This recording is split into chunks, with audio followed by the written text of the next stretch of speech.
أستغفر الله الذي لا إله إلا هو الحي القيوم وأتوب إليه أستغفر الله الذي لا إله إلا هو الحي القيوم وأتوب إليه اللهم صل على سيدنا ونبينا وسيدنا وحبيبنا مولانا محمد وعليه وأصحابه وبارك وسلم প্রিয় দেশবাসী মুসলমান ভাই বোনেরা এবং আমার আত্মীয় স্বজনের মধ্যে আল্লাহর রহমত বরকত ফরতলে যারা এখনও বেঁচে আছেন আপনাদের প্রতি আমার সালাম। আসসালামু আলাইকুম ওয়া রাহমাতুল্লাহি ওয়া বারাকাতুহু ওয়া মাগফিরাতুহু। আমি এখন আপনাদের সামনে আল্লাহ রাব্বুল আলামিনের পবিত্র কালামে মাজিদ হইতে 30 পারা সূরা ফাতিহা নিয়ে কথা বলবো ইনশাআল্লাহ। আল্লাহ যেন আমাকে সঠিকভাবে বলার তৌফিক দান করেন, আমিন। শুরু হচ্ছে পবিত্র কালামে মাজিদ হইতে তেলাওয়াত ইনশাআল্লাহ আলাপ করে এবং এই আয়াতের উপর কোনো কিছু করেন। আমি আগেই কিন্তু আপনাদের কাছে সিলিন্ডার যে আমি কোনো বড় আলেম না, আমি কোনো মুফতি মুফাসের এমন কোনো কিছু না, আমি তবু আল্লাহ রসুলের পথে চলবে, এই জন্য আমার এইগুলি বলার কারণ। শুরু হচ্ছে পবিত্র কালামে মাজিদ হইতে সূরা ফাতিহা তেলাওয়াত এবং তা নিয়ে কিছু কথাবার্তা। আউযু বিল্লাহি মিনাশ শাইতানির রাজীম।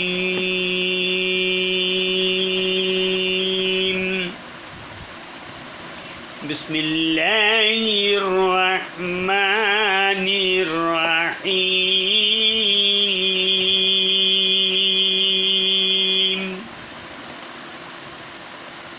আলহামদুলিল্লাহি রাব্বিল আলামিন আর রহমানির রহিম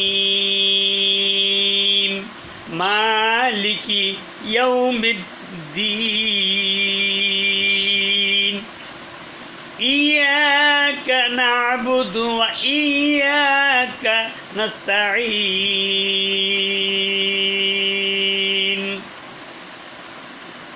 ইহদিনাস সিরাতাল্লাযীনা আন'আমতা আলাইহিম গায়রিল মাগদুবি আলাইহিম ওয়ালাদ-দাল্লিন।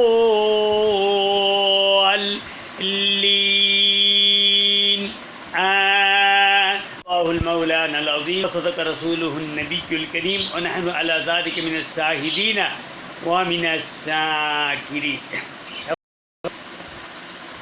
এই সূরা আল্লাহর প্রশংসা, আল্লাহর গুণগান, আল্লাহর দাসত্ব করার যে আয়াতগুলি আছে এই সূরার মধ্যে আল্লাহ নাজিল করছে।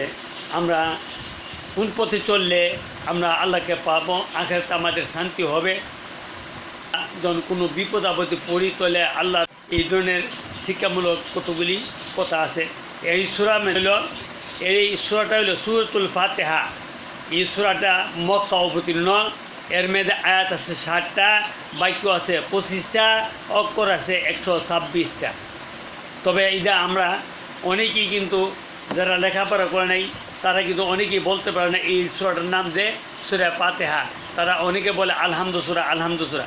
তবে ছোটো ছোটো মাসুম বাচ্চারাও যারা স্কুল মাদ্রাসা লেখাপড়া করে তারা বলতে পারে যে এই সূরাটার নাম সূরাতুল ফাতিহা। আর এই সূরাটা শুধু নিজেই ইনশাআল্লাহ নাম এখানে বলি। 1 নম্বর হলো সূরাতুল ফাতিহা, 2 নম্বরে সূরা হামদ, সূরা মুজাম্মিল, সূরা শেফা, এই ধরনের সূরা উম্মুল কোরআন, এই ধরনের অনেকগুলি নাম আছে। তবে আমি সম্পূর্ণ এই নামগুলি এখানে বললাম না। আমরা এই নিয়ে এখন আমরা কিছু কথাবার্তা বলবো। তো শব্দ প্রথম হলো ব্যাখ্যা হইল, পরে প্রথম হলো যে আলহামদুলিল্লাহ সাহায্য চাই শয়তানের কুমন্ত্রণা হইতে। শয়তান যেন আমাকে কোনো দোকাবাজি না দিতে পারে, শয়তান যেন আমার কোনো খারাপ কাজে না লিখতে পারে, আগে আশ্রয় চাই, আউযু বিল্লাহি মিনাশ শাইতানির রাজিম। আউযু আমি পানা চাই, বিল্লাহি আল্লাহর কাছে, মিনাশ শাইতান মানে শয়তান হইতে, রাজিম শয়তানের প্রবঞ্চনা, শয়তানের কুমন্ত্রণা, শয়তানের ধোঁকাবাজের থেকে আমি আল্লাহর কাছে আশ্রয় চাই।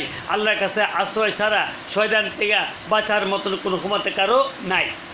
এবার আসেন আমরা বিসমিল্লাহ পড়ব। আর আউযু বিল্লাহ আরবি নাম হইল তাউযু, তাউযু। আর তাআব্বুসও বলে, তাউযু বলে। আবার এই বিসমিল্লাহর নাম হইল তাসমিয়া।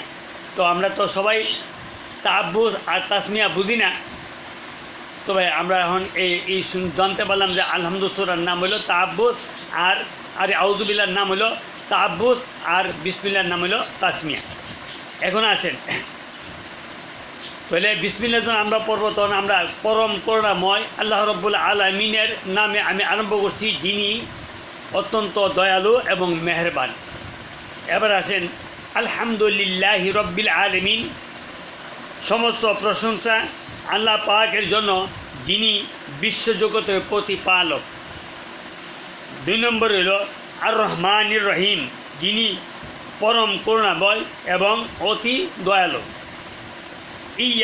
মালিক ইয়াউমিদ্দিন, 3 নম্বর মালিক ইয়াউমিদ্দিন, পরকালের যে বিচারক হবে, শেষ দিন হবে, এই শেষ দিনের বিচারক, সে শেষ দিনে যিনি শেষ বিচারের দিনের মালিক হবেন।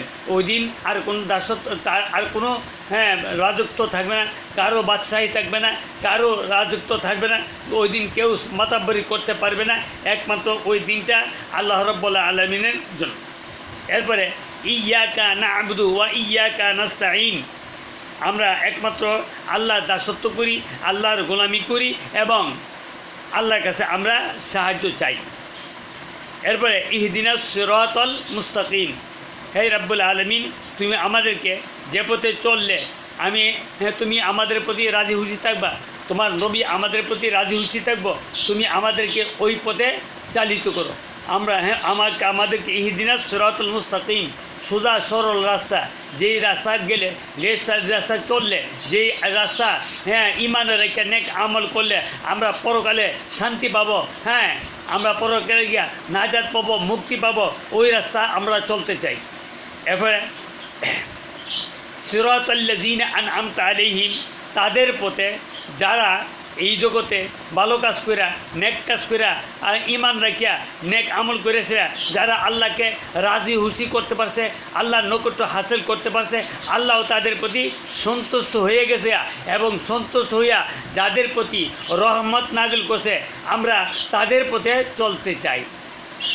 এরপরে গায়রিল মাগদুবি আলাইহিম ওয়ালা দাল্লিন, তাদের পথ নয় যারা পথভ্রষ্ট, যারা বেঈমান, যারা কাফের, যারা মুশরিক, যারা মুনাফিক, যারা আল্লাহর বিরোধিতা করে, যারা আল্লাহকে মানে না, যারা আল্লাহকে সৃষ্টিকর্তা হিসেবে মানে না, পালনকর্তা হিসেবে মানে না, রিজিক দাতা হিসেবে মানে না, আমরা তাদের পথে আমরা চলতে চাই না।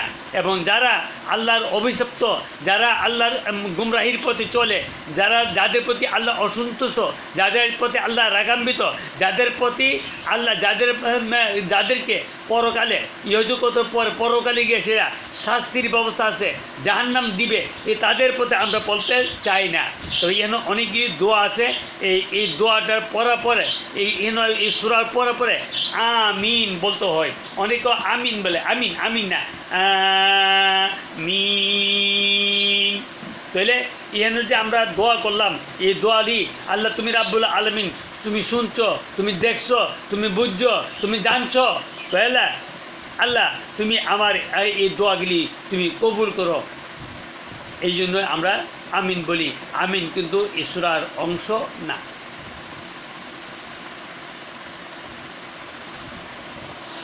আল্লাহ আমাদেরকে পবিত্র কালামে মাজিদ হইতে সময় সময় আমরা যেন কিছু না কিছু কম বেশি আমরা প্রতিদিন সকাল